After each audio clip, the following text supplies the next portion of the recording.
Hi viewers, welcome to our channel. నిన్న నాని గారి hit 3 cinema release అవ్వడం, బ్లాక్ బస్టర్ టాక్ రావడం మనం చూస్తున్నాం. దాదాపు 3 రోజుల వరకు కూడా థియేటర్లు బుకింగ్స్ ఫుల్ అయిపోయాయని చెప్పేసి కూడా దిల్ రాజు గారు చెప్పడం చూస్తున్నాం. మరి మొదటి రోజు కలెక్షన్స్ రిపోర్ట్ ఏ విధంగా ఉంది, మరి సినిమా 100 కోట్ల మార్క్ ఏదన్నా రీచ్ అయ్యే ఛాన్సెస్ ఉన్నాయా లేదా? సో ఈ సినిమా గురించి మాట్లాడడానికి ప్రజెంట్ మనతో పాటు సీనియర్ జర్నలిస్ట్ నారాయణ రాజు గారు ఉన్నారు. వారితో ఒకసారి మాట్లాడి ఈ సినిమాకి సంబంధించిన విషయాలు తెలుసుకునే ప్రయత్నం చేద్దాం. సార్ నమస్కారం. సార్ నమస్తే సార్, హిట్ 3 నిన్న మంచి పాజిటివ్ టాక్ తో రన్ అవ్వడం చూస్తున్నాం. ఆల్రెడీ బుకింగ్స్ కూడా 3 days వరకు ఫుల్ అయిపోయాయని కూడా చెప్తున్నారు. మరి మొదటి రోజు కలెక్షన్ రిపోర్ట్ ఏ విధంగా ఉంది సార్ ఈ సినిమాకి సంబంధించి? ఇప్పుడు హిట్ 3 ఆ సినిమా మనం ఒక ప్రత్యేకంగానే చూడాలి. ఎందుకంటే కొన్ని సినిమాలకు రిలీజ్కి ముందే ఇది బాగుంటుంది, ఇది కమర్షియల్గా వర్కౌట్ అవుతుంది అనే అభిప్రాయం చాలా మందిలో ఉంటుంది. అలా ఉన్న అభిప్రాయం థియేటర్లోకి వచ్చాక ఒక్కోసారి మారుతుంటుంది. కానీ హిట్ 3 విషయంలో 100% ప్రూవ్ అయింది. హిట్ 3 అంటే హిట్ సిరీస్లో ఇది 3వ సినిమా. సహజంగా మనం అన్ని సీక్వెల్లో 1, 2 చూసాం. తెలుగులో ఇది 3వ సీక్వెల్, అంటే 3వది వచ్చింది. ఇది ఒక భవిష్యత్తులో మిగతా సినిమాలు పార్ట్ 3 తీయడానికి కూడా ఈ సినిమా ఒక ఇన్స్పిరేషన్ కలిగించవచ్చు. ఇకపోతే 2025లో మనం జనవరిలో సంక్రాంతికి వస్తున్నాం అలాంటి ఒక కమర్షియల్ బిగ్ హిట్ సినిమా చూసాం. చాలా సుమారు 300 కోట్లు కలెక్ట్ చేసిందని చెప్పారు. ఆ తర్వాత చిన్న సినిమాల్లో కోర్టు దానికి ప్రొడ్యూసర్ నాని, ఆ సినిమా కూడా మంచి రెవెన్యూ తెచ్చింది. ఈ హిట్ 3 ముందు వరకు చాలా సినిమాలు, అంటే వారంలో 7, 8 సినిమాలు చొప్పున రిలీజ్ అయినా అవేమి థియేటర్లో అట్రాక్ట్ చేయలేకపోయాయి, థియేటర్ పుల్లింగ్ ఇవ్వలేకపోయాయి. ఈ పరిస్థితిలో పరిశ్రమలో కూడా కొంత స్తబ్దత నెలకొంది. ఎందుకంటే సహజంగా సమ్మర్ను సినిమాలకు అనుకూలమైన సీజన్గా పేర్కొంటారు. గతంలో పెద్ద పెద్ద సినిమాలన్నీ సమ్మర్లోనే మార్చి, ఏప్రిల్, మే, జూన్ ఇలా ఈ మంత్స్లో ఉపయోగించుకునేవాళ్ళు. ఆ తర్వాత కొన్ని కారణాల వల్ల పెద్ద సినిమాల నిర్మాణం చాలా ఎక్కువ రోజులు పట్టడం వల్ల అసలు రిలీజ్ డేట్లు గందరగోళం ఏర్పడి ఒక్కోసారి సమ్మర్ కూడా మిస్ అవుతుంది. ఈ పరిస్థితిలో వచ్చిన హిట్ 3 థియేటర్ పుల్లింగ్ అంటే అద్భుతమైన ఓపెనింగ్ తెచ్చింది. ఈ విషయం నాని చెప్పడమే కాదు, ఎగ్జిబ్యూటర్లు చెప్తున్నారు, డిస్ట్రిబ్యూటర్లు కూడా చెప్తున్నారు.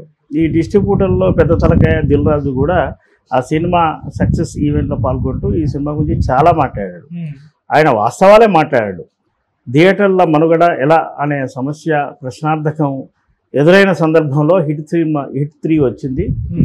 ఈ సినిమా రిలీజ్కి ముందే బుక్ మై షోలో టికెట్స్ బుక్ కావడం సహజంగా స్టార్ హీరోలకు అవుతాయి. అలా ఈ నాని సినిమాకు కూడా అలాంటి ఆసక్తి కలిగి థియేటర్లో టికెట్స్ అన్నీ ఫుల్ కావడం కూడా ఒక మంచి సూచనగా ఆయన పేర్కొంటూ హిట్ 3 సక్సెస్ అది రన్ ఎంత వస్తుందో మనం ఇప్పుడే చెప్పలేం. కానీ అఫీషియల్గా వాళ్ళు ప్రకటించిన ప్రకారం 43 కోట్ల గ్రాస్ వసూలు చేసింది. ఇది చాలా పెద్ద అంకె.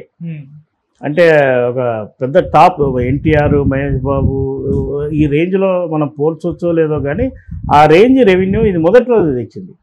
ఆ తర్వాత కూడా మీరు అన్నట్టు అది 100 కోట్లు చేస్తుందా, 100 కోట్లు దాటుతుందా అన్నది కూడా మనం ఇప్పుడే చెప్పలేము. కానీ ఆ అవకాశాలు మాత్రం ఈ సినిమాకు ఉన్నాయని మనం చెప్పవచ్చు. ఓకే సార్, ఇక దిల్ రాజు గారు కూడా మాట్లాడుతూ ఈ సినిమాకి ముందు సింగిల్ స్క్రీన్ల పరిస్థితి గురించి ఆయన మాట్లాడడం జరిగింది. అంటే ప్రేక్షకులు రాక మూసుకునే పరిస్థితి ఏర్పడింది సింగిల్ స్క్రీన్స్ కి. ఈ సినిమా వచ్చేసి అందరినీ కూడా ఒక ఊపులోకి తీసుకొచ్చిందని చెప్పారు. అసలు ఎందుకు సింగిల్ స్క్రీన్స్ మూసుకునే పరిస్థితి వస్తుంది, ఎందుకు ప్రేక్షకులు థియేటర్కి రావడం లేదు, ఎటువంటి పరిస్థితులు ఉన్నాయి సార్? అసలు ఇప్పుడు సింగిల్ స్క్రీన్ థియేటర్లు మూతపడుతున్నాయి అనేది ఇదేమి కొత్తగా మనం వింటున్న మాట కాదు. గత 20-30 ఏళ్ళుగా వింటున్న మాటే. చాలా చోట్ల సింగిల్ స్క్రీన్లు ఫంక్షన్ హాల్గా కానీ షాపింగ్ కాంప్లెక్స్గా కానీ మారాయి. ఇక రన్నింగ్ థియేటర్ల విషయానికి వస్తే సింగిల్ స్క్రీన్లు ఫీడింగ్ లేకపోవడం వల్లే వాళ్ళకి సమస్య. మరి ఇండస్ట్రీ దిల్ రాజు గారు చెప్పారు, అంటే ఆయన ఇండస్ట్రీ పెద్ద తలకాయలే, ఆయన పెద్ద తలకాయ. సంవత్సరానికి 25-30 స్టార్ హీరోలు నటించిన సినిమాలు మనకు ప్రేక్షకుల ముందుకు వస్తున్నాయి. వాటి వ్యయం 100 కోట్లు అవుతుంది. మరి ఇండస్ట్రీ పెద్దలు దీన్ని రిలీజ్ ఎందుకు ప్లాన్ చేయట్లేదు? థియేటర్లకు పెద్ద హీరోల సినిమా ఉంటే ఫీడింగ్ ఉంటుంది అన్న విషయం అందరికీ తెలిసే. మరి ఇన్ని సినిమాల నిర్మాణం ఉన్నప్పుడు సంవత్సరంలో నెలకొక పెద్ద సినిమా వేసుకున్నా 12 సినిమాలు ఈజీగా రిలీజ్ చేయొచ్చు. అంటే యావరేజ్గా మనం సంవత్సరానికి పెద్ద హీరోల సినిమాలు 20 పైన ఉంటాయి. అంటే నెలకు 2 సినిమాలు కూడా రిలీజ్ చేసే ప్లాన్ చేయొచ్చు. ఆ ప్లాన్ ఇండస్ట్రీ పెద్దలు అనుకునే వాళ్ళు చేయాలి. చేస్తే అప్పుడు థియేటర్లో సింగిల్ స్క్రీన్ థియేటర్లో సినిమాలు ఉంటాయి, స్టార్ హీరోల సినిమాలు కాబట్టి ఫీడింగ్ కూడా ఉంటుంది. మీరు అలా చేయకుండా థియేటర్కు జనాలు రావట్లేదు అంటే ఒక మోస్తారు లేదా అప్కమింగ్ హీరో సినిమాలకు ఆ సినిమా రిలీజ్ అయ్యి టాక్ బాగుంటే తప్ప ఆడియన్స్ రారు అనే విషయం మీకు తెలుసు.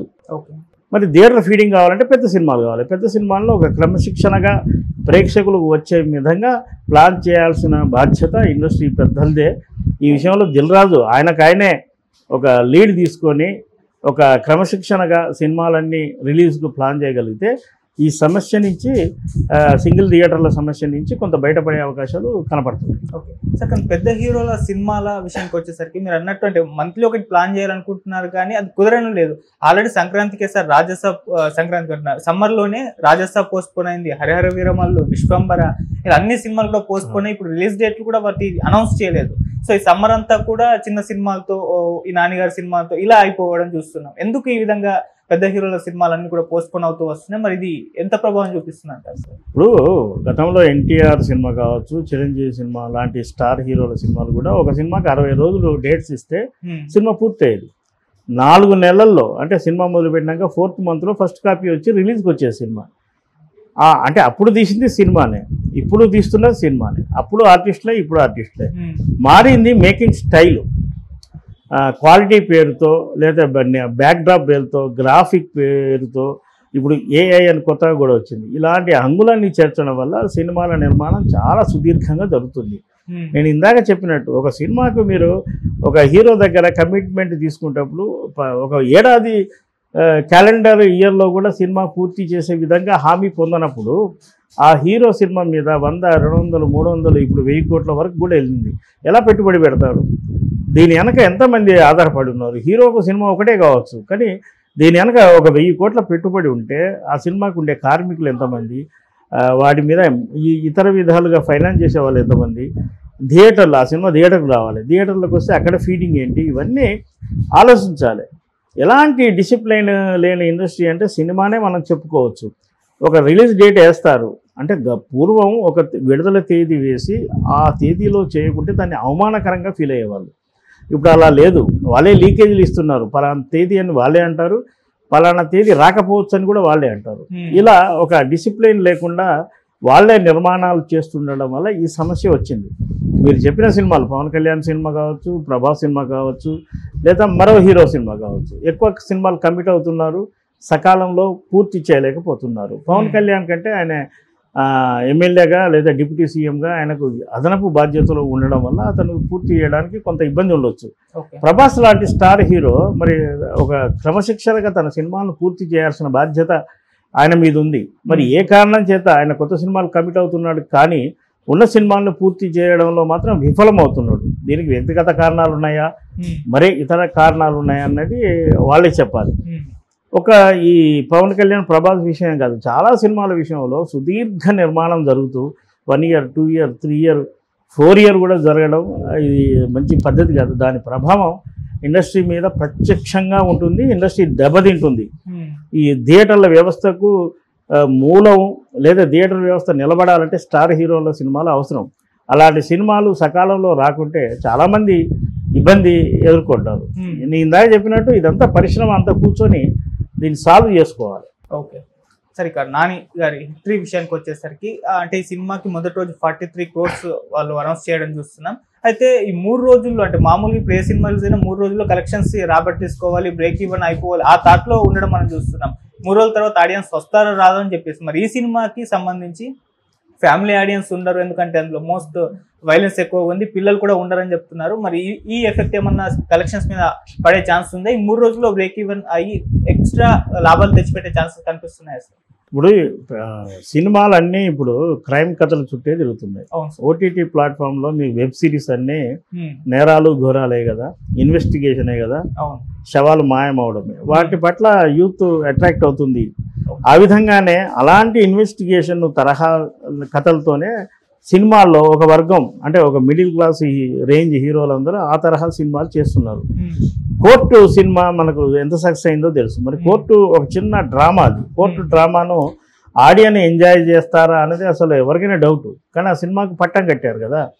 ఆ విధంగానే ఈ నాని 3 హిట్ 3 అంతకుముందు హిట్ 2 కూడా ఆడాయి కదా, అది కూడా క్రైమ్ ఎలిమెంటే. అడవిశేషు చేసే సినిమాలు కూడా ఈ తరహా ఇన్వెస్టిగేషన్ కదా. ఇది జనరల్ పబ్లిక్ తెలియని కథలు ఇవి. ఒక క్రైమ్లో ఇన్వెస్టిగేషన్ ఎలా జరుగుతుంది, పోలీస్ వ్యవస్థ ఎలా పనిచేస్తుంది, విలన్ ఎలా వ్యవహరిస్తాడు, ఇవన్నీ కామన్ మ్యాన్కి తెలియవు. అందుకే క్రైమ్ కథలకు ఎప్పుడూ డిమాండ్ ఉంటుంది. మా చిన్నప్పుడు డిటెక్టివ్ కథలనే బుక్స్ వచ్చేది. మధుబాబు కానీ, గిరిజా శ్రీ భగవాన్ ఇలాంటి రాసే వాళ్ళు ఇంత చిన్న పుస్తకాలు ఉండేవి.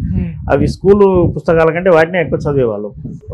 కేవలం ఇన్వెస్టిగేషన్, ఒక డిటెక్టివ్ వచ్చి క్రైమ్ని ఇన్వెస్టిగేట్ చేసి చివరిలో అసలైన నేరస్తుని పట్టుకోవడం కావచ్చు, లేదా ఒక మాఫియా అరికట్టడం కావచ్చు. అలాంటి తరహా సినిమాలకు ఒక ఆదరణ ఖచ్చితంగా ఉంటుంది.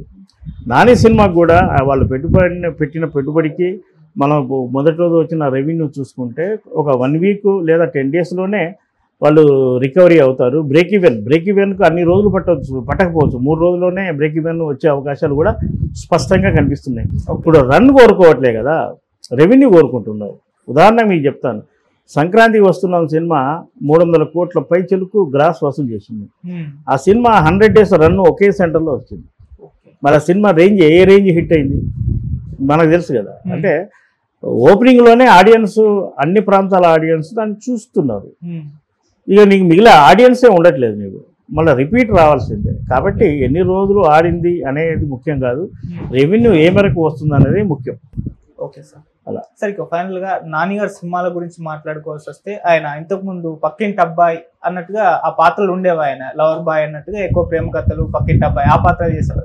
ఈ టైంలో చూసుకుంటే దసరా కానివ్వండి, లేకుంటే ఇప్పుడు వచ్చే ప్యారడైజ్ కానివ్వండి, హిస్టరీలో మోస్ట్ వైలెంట్ పర్సన్ గా కూడా కనిపించారు. సో ఎందుకు ఈ జోనర్కి వచ్చేసారు ఆయన? దీన్ని ఏ విధంగా చూడొచ్చు అంటారు?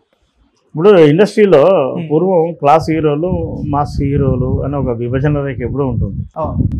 మాస్ హీరోకి వచ్చే ఓపెనింగ్ కానీ, రెవెన్యూ కానీ ఆ సినిమాల మీద పెట్టే పెట్టుబడితో పోలిస్తే క్లాస్ హీరో సినిమాలకు తక్కువగా ఉంటుంది. పైగా వాళ్ళకు లాంగ్విటీ కూడా తక్కువ. తెలుగు ఇండస్ట్రీలో కావచ్చు, తమిళ్లో కావచ్చు, ఈ క్లాస్ ముద్ర ఉన్న హీరోలు చాలామంది ఒక 10 years కూడా కెరీర్ కొనసాగించలేక వెనక్కి పోవాల్సిన పరిస్థితి వచ్చింది.